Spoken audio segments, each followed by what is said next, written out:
Hello everyone, welcome to miracles TV. இன்னைக்கு நம்ம பார்க்க போகிற இந்த யூடியூப் டிப்ஸ் உங்களோட குழப்பத்துக்கு தெளிவு தரப்போகுதுன்னு சொல்லலாம். வாங்க அது என்னன்னு பார்க்கலாம். வீடியோ ஃபுல்லாக ஸ்கிப் பண்ணாமல் பாருங்கள், அப்போ தான் நான் என்ன சொல்கிறேன் அப்படின்னு உங்களுக்கு புரியும். நீங்கள் இப்போ பப்ளிஷ் பண்ணுற வீடியோவை ஷேர் பண்ணுங்க அப்படின்னு ஒரு சிலர் சொல்லுவாங்க. இன்னும் கொஞ்சம் பேர் பண்ண வேணாம் அப்படின்னு சொல்லும்போது உங்களுக்கு என்ன செய்யலாம் செய்யக்கூடாது அப்படின்னுலாம் குழப்பம் வர்றது சகஜம்தான். ரெண்டுத்துக்கும் விளக்கம் கிடைக்கும்போது உங்களுக்கு அந்த குழப்பம் நீங்கி ஒரு தெளிவு கிடைச்சிடும். ரெண்டுத்துலேயும் சாதகமும் உண்டு, எதிர்மறை பாதகமும் உண்டு.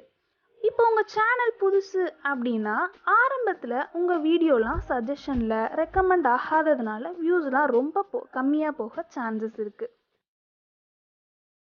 இப்போ நல்ல குவாலிட்டியான கண்டென்ட்டே நீங்கள் கொடுத்துருப்பீங்க, ஆனாலும் வியூஸ் போகவே போயிருக்காது. அது மாதிரி நேரத்தில் எக்ஸ்டர்னல் சோர்ஸ் அதிகமாக இருந்தாலும் ஆடியன்ஸ் ரிட்டென்ஷன் கம்மியாக இருந்தாலும் வேறு வழியே கிடையாது. நீங்கள் தெரிஞ்சவங்களுக்கு அந்த வீடியோஸை ஷேர் பண்ணி தான் ஆகணும். இதே இப்போ உங்கள் சேனல் மானிட்டைஸ் ஆகி கணிசமான அளவில் சப்ஸ்கிரைபர்ஸ் வந்துட்டாங்க அப்படின்னா வியூஸும் கூட பரவாயில்ல அப்படின்னு இருந்தால் உங்கள் வீடியோவை முழுசாக பார்க்குறவங்களுக்கு நீங்கள் ஷேர் பண்ணி விடலாம். அவங்க ஒருவேளை இந்த வீடியோவை முழுசாக பார்க்காம இருந்தால் தான் சிக்கல். பார்க்காம வெறும் லைக் மட்டும் போட்டுட்டு ஆடியன்ஸ் ரிட்டென்ஷன் குறைஞ்சிடும். அப்படி இருந்தால் வேறு யாருக்கும் உங்களோட வீடியோ ஹோம் ஸ்க்ரீனில் சஜஷனில் ரெக்கமெண்டேஷன்லலாம் போகவே போகாது. வீடியோவும் வியூஸ் போகாமல் டவுன் ஆக ஆரம்பிச்சிடும். இப்போ எக்ஸ்டர்னல் சோர்ஸ் வேறு காட்டும்.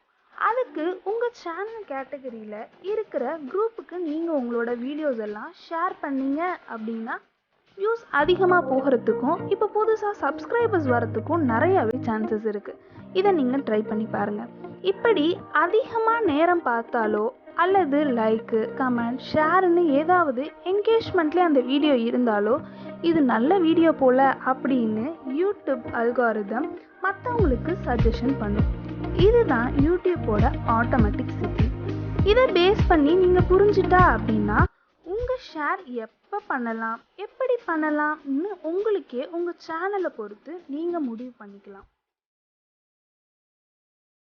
இந்த டிப்ஸை நீங்கள் யூஸ் பண்ணி பாருங்கள். பிடிச்சிருந்துச்சு அப்படின்னா லைக் பண்ணுங்கள், இதை மற்றவங்களுக்கும் ஷேர் பண்ணி விடுங்க.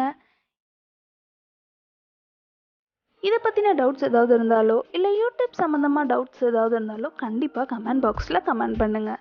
இன்னும் நம்ம சேனலை சப்ஸ்கிரைப் பண்ணாதவங்க சப்ஸ்கிரைப்பும் பண்ணுங்கள். அப்போ தான் நாங்கள் அடுத்தடுத்து சொல்கிற டிப்ஸ் உங்களுக்கு நோட்டிஃபிகேஷனில் காட்டும்.